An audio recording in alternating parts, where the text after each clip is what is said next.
All right, everybody, welcome back to another episode of Behind the Nine. I'm your host, Alan Gustafson, crew chief for the number 9 Napa Chevrolet. And this week we have Chris Haymaker, our front end mechanic, with us. Going to talk to us a little bit. First of all, Haymaker is the perfect name for racing, right? I mean, that I'm jealous of like that. If that's not a racing name, I don't know what is a racing name. So, yeah, Chris, how you doing? Not bad. Yourself? I'm doing good, man. I'm doing good.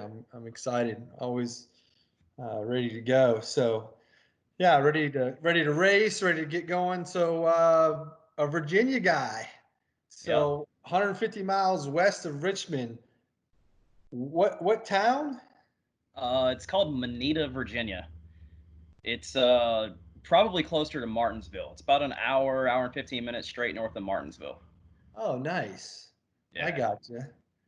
Yeah, Yes. it's a Smith Mountain Lake area. That's probably what it's more known for. So what short tracks are in that neck of the woods up there? Well, I spent most of my time at New River Valley, which is Oh yeah. MidOhio. Yeah. Started out at what was called Franklin County Speedway. It's still there. It's a interesting joint. But yeah, a Yeah. lot of stuff through Virginia, North Carolina. Yeah, New River Valley, I know that place for sure. I don't have a ton of experience at the Virginia short tracks. I did get up there a little bit here and there. Of course, South Boston. I think everybody's kind of at Yeah, some for point sure. in time you got to make your way to South Boston. That's a cool short track in Virginia. You ever spend much time there? Yeah. I actually worked with a guy that had a late model out of South Boston, so I spent a little bit of time in the town itself. Not just the racetrack. That's cool. Yeah. Yeah, I did a race at South Boston. I worked. Uh, I guess it would have been a Busch Grand National race at the time.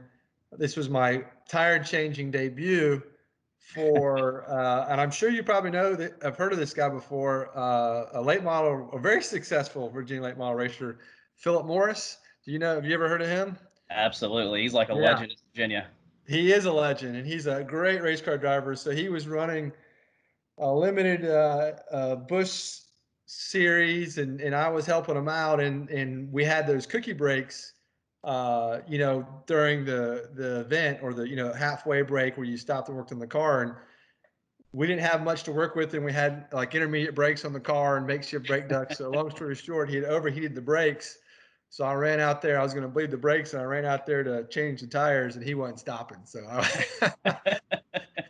Good I, time. Good I times. did my best Duke impression across the hood and bled some brakes. I think we still ended up running like 6 or something. But yeah, he's a great race car driver, and yeah, certainly well known in the Virginia area. So tell me about your short track experience and growing up in that area. So it all started off. My dad had a friend with a late model stock car back home.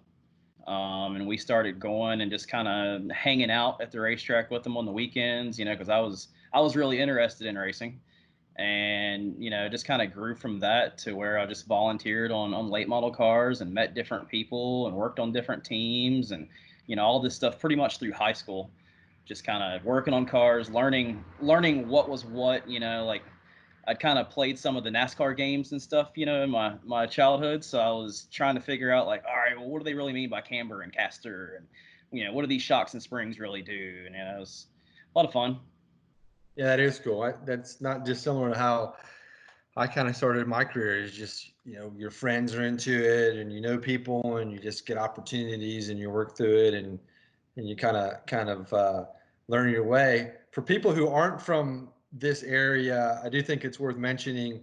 The North Carolina, Virginia, kind of that Southern Virginia, North Carolina, that is huge on the late model stock and late model scene through there. Like that is, that area is where it's at. All the Yeah. best late model racers kind of come from somewhere typically around that area, right? The Hickory, South Boston, Martinsville, kind of all New River Valley, Tri County, like all through that area. It's a huge deal. And there's just not a ton of dirt racing and stuff, to where that's a really popular thing. the late model stock deal in Virginia and North Carolina and even a little bit of South Carolina is huge. That's probably your biggest local short track stuff in this area for sure. Yeah, it's interesting because we certainly have teammates that are from the Midwest and where dirt racing is way more of a staple, and late model stocks really don't exist, right? Or you're not near like they do here. Then regionally, you come to this area. Growing up in Florida, it was late models, the kind of outlaw late models. And when I moved here, it was late model stocks were so big in this area. And then you go throughout the country in the Midwest and kind of the Oklahoma area, the dirt stuff's huge, and then California, you got a little bit of everything. I think they do it all out there. But yeah, I think that for the folks at home, for you, right, that's really what your opportunity is going to be exposed to is those late model stock type of cars and Yeah, for sure. that type of race. They're truck arm cars. There are a lot of big spring cars. So, a lot of the suspension and stuff that, we work with on these cup cars right now are very similar to what the late model stock guys run as well. So I've kind of worked on the same parts and pieces for quite a while. Yeah, it's a great point. I think of all the cars, racing at short tracks or racing in lower divisions that aren't, at the cup level, that's the closest, right? I mean, that's like you said, it's got a steering box, it's got trailing arms, it's got big. You can have either, but a lot of cars have big springs like our cars do. Yeah, very, very similar setups. So yeah, it's good, great experience Yeah, and great absolutely. racing, super competitive. Yeah, especially the Martinsville race that comes around every, end of September, 1st of October. They change it around a little bit. That's like the holy grail of late model stock racing. That is. I got to go to that one time, and it was, man, that race was so popular, and I can remember going there, and I don't know for sure, but man, I would like to say there was 90 cars there or something like that. It was crazy how many cars were there and how many people and good cars. I can remember several times, when I was still doing a lot of late model stuff, it was in the 115, 120 kind of area. Like a lot of cars show up, and the heat races are better than features that you would see at most racetracks. Yeah, and that's I mean, Martinsville is a great track in general. For the fans that haven't been to Martinsville, it's just one of those places you want to experience. It's just the racing is so close and tight, and the visual you get, you're so close to the cars there when you're at the track, and it's always such a physical race, but it's great racing for anything. But the late model stock cars really, that track suits them really well. They put on a great show there. So you go through, you kind of cut your teeth working, at the short tracks and racing all over the Virginia area. And then when do you make this transition and decide, hey, I want to go racing with the big boys. I want to make this transition to, NASCAR. In your case, I think the Xfinity series. But how did that go? What clicked for you? When did you make that move? So, I mean, really, when I first started working on those cars, I kind of had an idea that, hey, this is something I might want to do for quite a while. I wound up working in the Pro Cup series for a little bit and Yeah. met a guy there that he ended up getting a job for a Busch team in Nashville. And he called me one day and he's like, hey, we have a guy that's leaving here. He's going to a bigger team. They need somebody to fill a spot. Will you come out for the weekend? It was actually a race at the Nashville Super Speedway, the big track out there. So I packed a bag, drove out to Nashville, was with them for the race weekend. And next thing I know, I'm there for 2 months before I get to come home and get more than a suitcase of clothes. Wow. Yeah. That's a cool story. Yeah, absolutely. Yeah, so that Nashville's that's another, keep kind of going back to the same things, but that's another place that late model stocks have the old fairgrounds. There was great races there. So Yeah. you make the leap. Sounds like you make a significant leap and head to Nashville. So how long does that go on? You work for a couple months and then you come back. Do you ultimately go back and work for that team? I was there for, I think, right around a year and a half. And then I wound up coming back over this way and doing some more late model stock stuff for a little while. And then I wound up with one of the Drive for Diversity late model teams they had quite a while back. I was crew chiefing one of those for a while. That Nice. lasted about a year and a half. And then from there, I wound up going to Braun Racing. Yeah. Yeah. and Braun Racing turned into Turner, and that actually is kind of what led me to go to Ganassi after that as well. All within like a 10-year span, of those companies just kind of moving and moving and moving. So wound up at Ganassi, and some stuff kind of not really the greatest turn of events. Our car chief at Ganassi passed away very suddenly, and they asked me to come and fill in for a weekend and see how things would go. And a couple years after that, I'm still car chiefing on that stuff, and that was before I came over to Hendrick. Yeah, so that's wow, I didn't know that story. That's crazy. I didn't I never I didn't know that that transpired. I mean, certainly knew you were the car chief on the 42 there and had quite a bit of success, but that's certainly an odd way to get the opportunity. Yeah, absolutely. And it was a tough situation. This guy was really, really liked, great guy, nice to be around, fun person. And, his guys really liked him. They didn't know me all that great because a lot of them had just started that year. So trying to jump into that and, be a little bit of a leader with them without pushing too far. I mean, it was definitely an interesting situation, but made it work. So I got to talk to you about this. So you're the car chief at Ganassi on the 42 Xfinity car. Lots of success. Won some races with different drivers, and looking down through your bio here, it's one of the most significant achievements is winning. Was it MidOhio in the Yep. rain? I think it Yep. was. Yep. I think we raced when you guys. I think we're at Michigan when typically the Xfinity's at MidOhio or one of those tracks, but so I remember I didn't get to see the whole thing, but Justin Marks was the driver. And first of all, I want to talk about racing in the rain because it's something I've never done with a stock car. I've done with road race cars, but talk about the racing in the rain and that experience, and then ultimately winning, which is Justin Marks is, for people who don't know, is a fairly accomplished road racer, so that makes some good sense. He's got some skill and certainly has some experience in the rain. So tell us about that day. That's got to be a super interesting. Yeah. So like you said, he's a very accomplished road racer. He's a very, very good road racer, even in the dry. And that weekend we showed up and we just weren't very good. We were struggling to find speed, just could not get the car to do what he wanted it to do.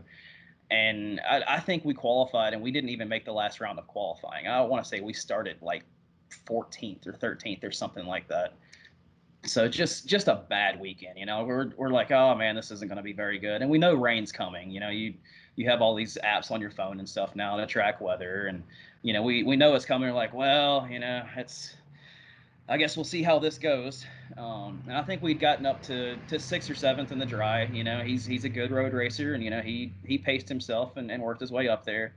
And then the rain comes, and it was like we flipped a switch. He just absolutely put on a clinic that day. I think at one point in time we had like a 17 or 18-second lead on second place in the rain. Wow. And I mean, it was just one of those weekends where it's like, oh man, things aren't going great. We're going to try to survive and get as good of a day out of this as we can. We just went out there and waxed them. And it was just one of those weekends like you weren't expecting it, but then next thing you know, it's like, hey, this is a great deal. Like I didn't see this coming, and it is awesome. And he is great in the rain. Yeah, that is cool. So as you're kind of running around, like you talked about, you're running sixth or seventh, and then the rain comes. So ultimately, how does that transition work in Xfinity? You come down, put on windshield wipers, but I think that's all gone, right? You just basically change Oh, rain tires and go. yeah, they've made it now to where all of your rain stuff for the race you have to have on the car pre-race. You can install the windshield wiper, but you're going to lose time. Right. It's a normal pit stop. You come down, you put rain tires on, and you go. So it's there was a time in which we had a little bit of a break where we could put some stuff on, but they've changed that now to where if you think there's weather coming, you pretty much have to be prepared for the race starts. And yeah, we come down, put rain tires on, and then it was on from there. Your responsibility is everything basically firewall forward, which the front suspension and the geometry, uh, all the front brakes, the brake ducting, all those good things, upper control arms, lower control arms, Yeah, what am I missing? There's a lot that goes on in that area, and ultimately at the track, that's a lot.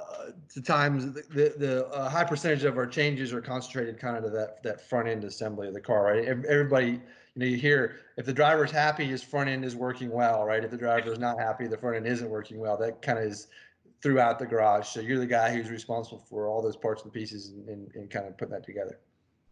Yeah, for sure. I mean, there's a lot of parts and pieces that go on up there.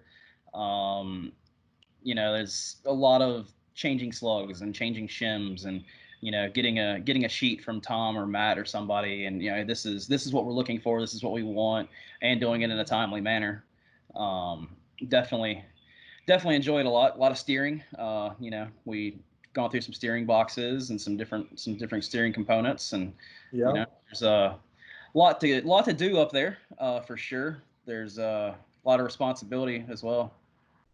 Yeah, and through through the changes in schedules and different stuff, you've had an opportunity even now to do more things, which we've put more load on you and more responsibility, and have you kind of overseeing lots of the parts and pieces of the whole car, right, and orchestrating that and taking it to a little bit higher level. So that's gone well from my end. How about from your end?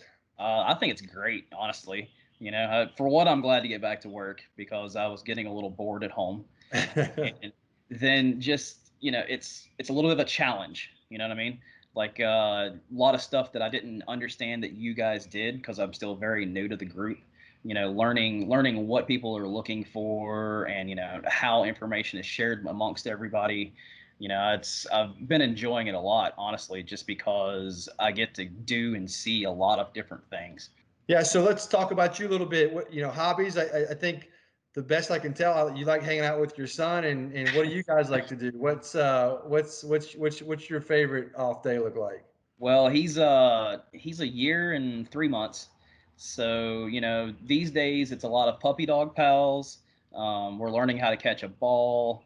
Lots of trying to figure out what he's saying because there's a lot of gibberish, Yeah, and yeah. figure out what words are what, what he's meaning because he's starting to figure the world out. So, yeah, that has been one of the really nice things with the way the world turned here a couple months ago, of just getting the time to spend with my little guy, my wife, and a little bit of family time for sure. Yeah, it's a great point. I mean, I think there's a silver lining in everything, and that's one thing that with the way that our schedule is typically, that sometimes we don't get as much opportunity to do as we want to, and it's been a little bit of a silver lining here. So that's cool. That sounds like a lot of fun. So yeah, so awesome. I think this glad to get you on. I think this went good. Hopefully this was not too painful for you, and we got to spend a little bit of time together. I've said it a million times. I've enjoyed doing these shows because you don't get to sit down and talk to guys like this and just have a little one-on-one. So thanks for joining us. Thanks for all the fans for joining us, checking out Chris and myself, and tuning in. So yeah, tune in next time and give us some likes, some shares, and some views. And we'll see you next time on Behind the Nine. Thanks. Thanks for having me.